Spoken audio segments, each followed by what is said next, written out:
রুকু করো। আল্লাহ এখানে বলেননি তোমরা রুকু করো, ওয়ারকাউ মা'আর রাকিঈন, রুকুকারীদের সঙ্গে রুকু করো। তার মানে বোঝা যাচ্ছে যারা পুরুষ মানুষ তাদেরকে জামাতে নামাজ পড়তে হবে, তাদেরকে মসজিদে নামাজ পড়তে হবে।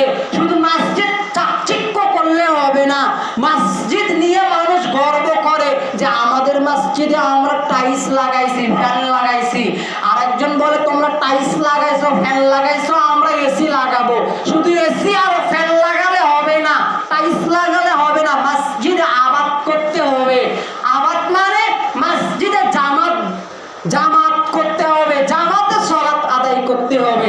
আল্লাহ সুবহানাহু ওয়া তাআলা কোরআনুল কারীম সূরাতুন নিসা 4 নম্বর সূরার 5 নম্বর পারার 102 নম্বর আয়াতে আল্লাহ বলছেন ওয়াইদা কুনতা ফান্তাকামনা লিসসালাতা ফীহি, আল্লাহ বলছেন তুমি যখন সৈনিকদের সঙ্গে থাকো, আল্লাহ বলছেন হে নবী তুমি যখন সৈনিকদের সঙ্গে থাকো, ফান্তাকামনা ফিহা সালাতা, তুমি তাদের সঙ্গে সালাতে দাঁড়িয়ে যাও এবং আর একদল অস্ত্র নিয়ে তোমাদেরকে পাহারা দেবে। আর তোমার সালাত যখন শেষ হয়ে যাবে তখন তারা পিছে হটে যাবে, তারা তখন অস্ত্ররক্ষী হবে এবং পূর্বের দল পরবর্তী দল তোমার সঙ্গে সালাত আদায় করবে। তার মানে এই সূরা নিসার 102 নম্বর আয়াত দ্বারা প্রতীয়মান হয়, সূরা নিসার 102 নম্বর আয়াত দ্বারা বোঝা যাচ্ছে সাহাবীগণ নবী সাল্লাল্লাহু আলাইহি ওয়াসাল্লাম জিহাদের ময়দানে যুদ্ধক্ষেত্রেও জামাতবদ্ধভাবে সালাত আদায় করেছে। সালাত আদায় করেছে তো করেছে, একদল সালাত আদায় করেছে, আর একদল যুদ্ধ করেছে এবং শত্রুর সঙ্গে মোকাবিলা করেছে। দেখেন জিহাদ করাও ফরজ, নামাজ পড়াও ফরজ। আল্লাহ বুঝাতে চাচ্ছেন একটা ফরজ হুকুম, একটা ফরজ বিধান আমার পালন করতেছো, আর একটা ফরজ বিধান পালন করবে না, এটা কেমন হয়ে যায়? এজন্য নবী বলছেন একদল, আল্লাহ বলছেন নবী একদলকে নিয়ে সালাত আদায় করেন আর একদল শত্রুদের মোকাবিলা করুক।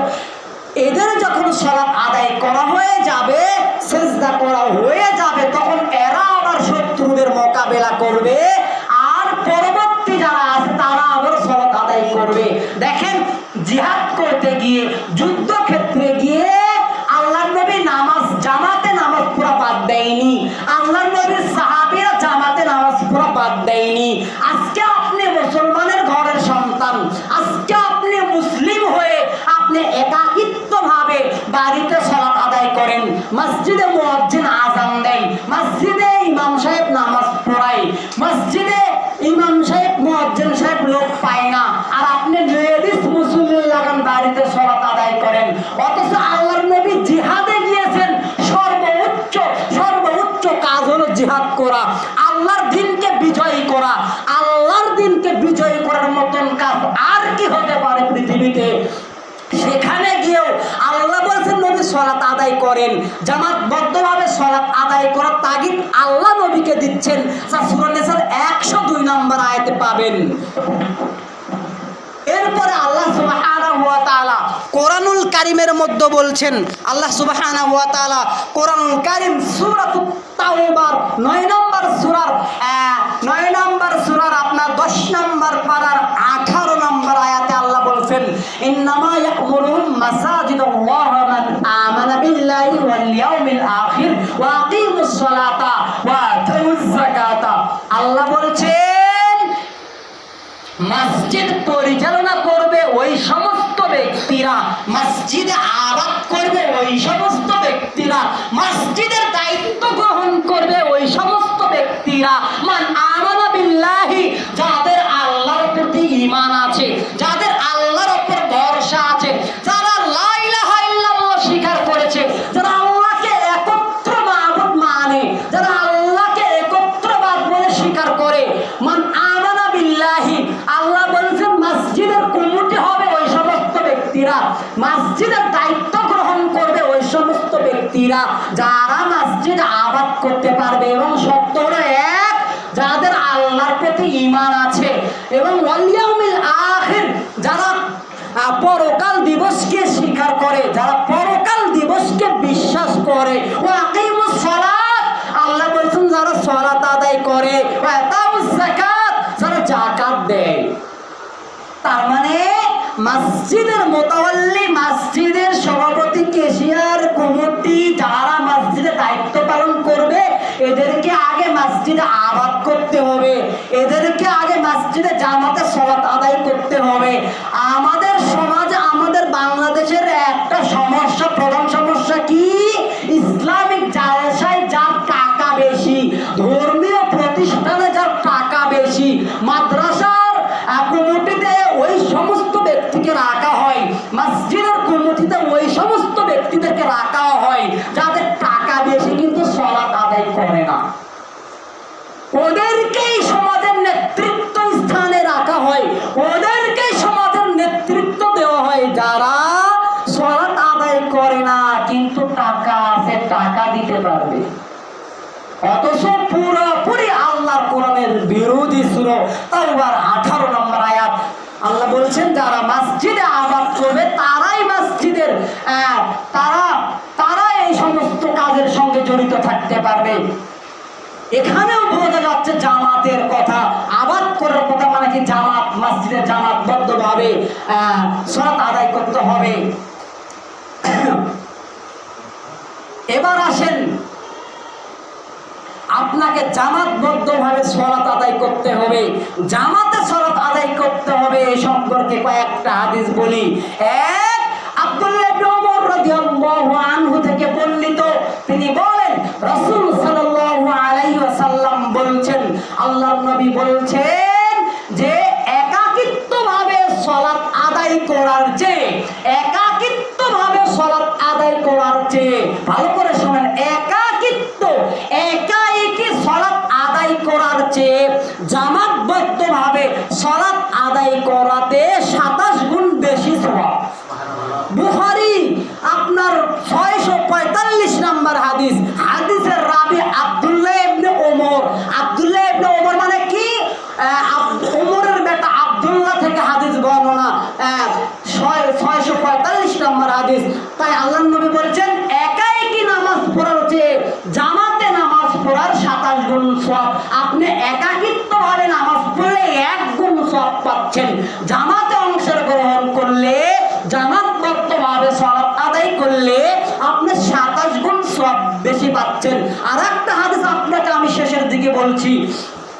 এরপরে দেখেন, আবু হুরায়রা রাদিয়াল্লাহু আনহু থেকে বর্ণিত, তিনি বলেন রাসূল সাল্লাল্লাহু আলাইহি ওয়াসাল্লাম বলছেন যে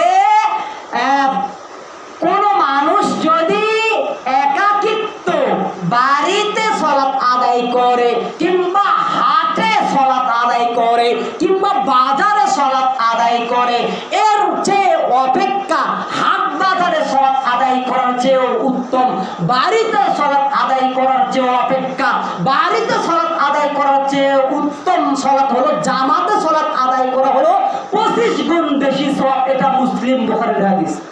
তাহলে আগের হাদিসে আপনি দেখলেন 27 গুণ সওয়াব, আর বাজারে সালাত আদায় করার চেয়ে, বাড়িতে সালাত আদায় করার চেয়ে আপনার 25 গুণ বেশি সওয়াব হবে, দ্বিগুণ সওয়াব হবে হলো জামাতবদ্ধভাবে মসজিদে সালাত আদায় করার। তার মানে কি বুঝলেন? বাজারে সালাত ওইভাবে গ্রহণযোগ্য হবে না, বাড়িতে সালাত ওইভাবে গ্রহণযোগ্য হবে না। এরপরে দেখেন হাদিস এখনো শেষ হয়নি।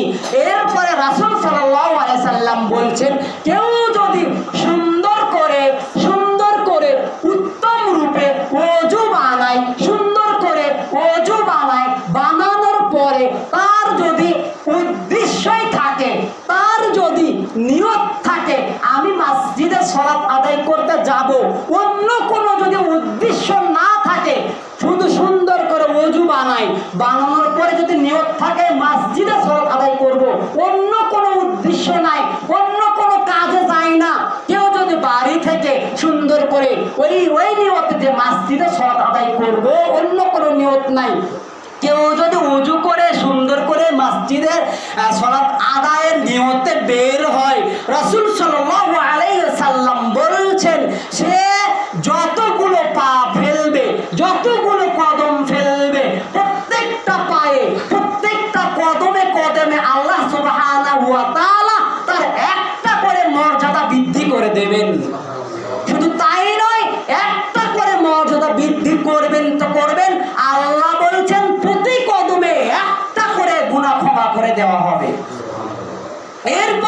রাসূল সাল্লাল্লাহু আলাইহি ওয়াসাল্লাম বলেছেন এখনো মুয়াজ্জিন আযান দেয়নি, কেউ যদি নামাজে ওই যে ওযু করে বাড়ি থেকে বের হয়েছে, একটা করে পা ফেলাচ্ছে, একটা করে মর্যাদা আল্লাহ বৃদ্ধি করেছে, আর একটা করে পাপ আল্লাহ ক্ষমা করে দিচ্ছে, এরপরে যে চুপ করে মসজিদে বসছে, নামাজের জন্য আযানের জন্য অপেক্ষা করতেছে, মসজিদে বসে রয়েছে নামাজের জন্য অপেক্ষা করতেছে, তখন আল্লাহর ফেরেশতারা বলে আল্লাহ তোমার বান্দাকে ক্ষমা করে দাও, আল্লাহ তোমার বান্দার প্রতি রহম করো, তোমার বান্দার প্রতি দয়া করো।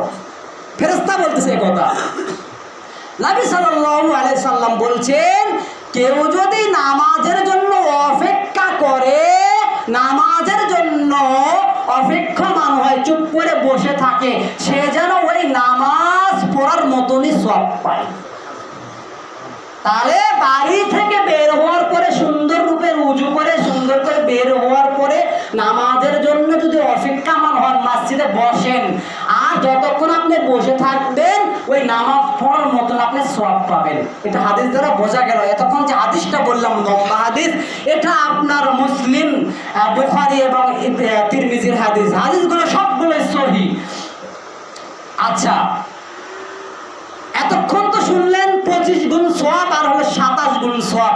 এখন আসেন ওই যে রমজান মাসে একটা হাদিস বলছিলাম, আল্লাহ বলছেন আদম সন্তানের প্রত্যেকটা নেক আমল 7 গুণ, 1 থেকে 10 গুণ, 10 থেকে আমি 700 গুণ পর্যন্ত বৃদ্ধি করে দিতে পারি। তাহলে আপনি জামাতে নামাজ পড়াতে যদি 27 গুণ সওয়াব হয়, আর এক হাদিসে 25 গুণ সওয়াব হয়, আল্লাহ চাইলে ওই 27 গুণকে আল্লাহ চাইলে 700 গুণ বৃদ্ধি করে দিতে পারে, যা আমি রমজান মাসে আপনাকে হাদিস বলেছিলাম। এটাও সহিহ হাদিস, মুসলিম বুখারীর হাদিস। তাহলে বুঝলেন জামাতে নামাজ পড়ার ফজিলত কত। এবার আসেন যারা লেডিস